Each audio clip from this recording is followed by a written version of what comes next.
Of his duties as LSU Athletics Director Joe Oliva announced the firing of basketball coach Johnny Jones at a press conference Friday. Jones's last game at LSU was a first-round loss to Mississippi State in the SEC Tournament on Thursday, an ending to a disappointing season that included a record 15 straight losses. I felt like the direction of the program, we needed a change. We're all about excellence and competing for championships, and we weren't going in that direction. Jones played in the 1981 Final Four as a freshman at LSU. He later served as an assistant on Dale Brown's staff until Brown's retirement in 1997. In 2012, Jones was introduced as the new LSU basketball coach. It's my pleasure to welcome Johnny Jones.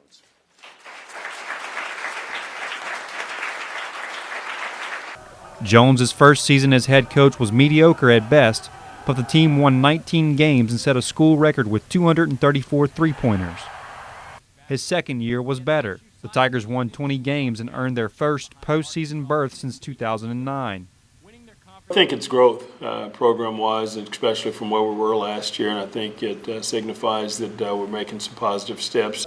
It may have only been the NIT, but Jones seemed to have LSU back on the right track.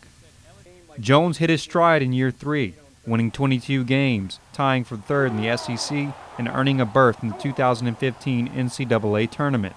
I don't think you have to even think about getting the guys motivated to play in such a field like this because of the fact that that's something they look forward to. The Tigers were up big on NC State in the first round of the tournament, but ultimately lost the game after giving up a 14-point lead at halftime. What did Coach Jones tell you guys right after the game?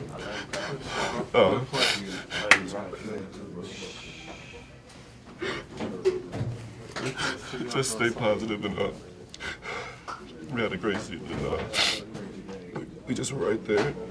It would be a sign of things to come, as the Tigers were notorious for playing poor defense during Jones's tenure. Still, for all of Jones's coaching faults, fans and critics alike couldn't deny he was a good recruiter. That was never more evident after LSU landed #1 recruit Ben Simmons, a player many labeled the next LeBron James. Yeah, Ben is going to be the hype factor on this team. Although he'll be the straw that drives the media's drink. Ironically enough, it was Simmons that proved to be Jones's ultimate downfall.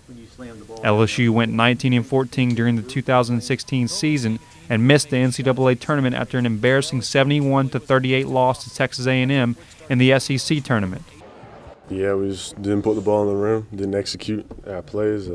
Defensively, just got outplayed. That's not a lot of points. Yeah, I never seen nothing like a college team perform so badly offensively. Some called for Jones's firing right there, citing that he couldn't even make the tournament with Simmons, who would go on to be the #1 pick in the 2016 NBA draft. However, Jones was retained, but it was hinted at by LSU AD Joe Oliva that he had to make the NCAA tournament in 2017 if he wanted to remain the Tigers basketball coach. The 2017 season proved to be the year it all came tumbling down. Fans and players alike lost hope during the 15-game losing streak. Does this team have the confidence in Coach Jones to be able to lead you guys to getting more SEC wins? Huh? I don't have a confidence. Okay, sure. In what was his final home game at LSU, Jones and the Tiger team pulled off a minor miracle, upsetting Tennessee 92-82. That means a lot. So certainly, yeah, I was excited, and if you saw a smile, it was real.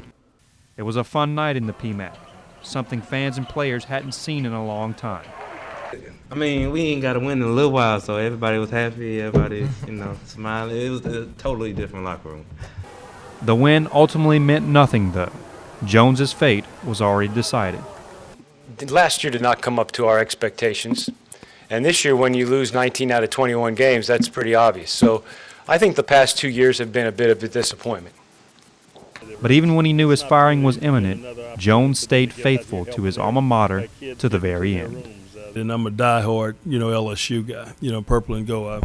That's who I am. I'm ingrained in it. I wore the uniform. I did the blood, sweat, and tears and all that other stuff that really come with it. When we're high and as excited, and be it in other sports, I'm right there with them. And when things are not going well, shoot, I'm right there with them. So my emotions run rampant and high, for that, especially for fans. And so I guess I have a better understanding of what they're going through and what we're going through, what we're dealing with right now. But that's why you work so hard to hopefully at some point you make them feel better.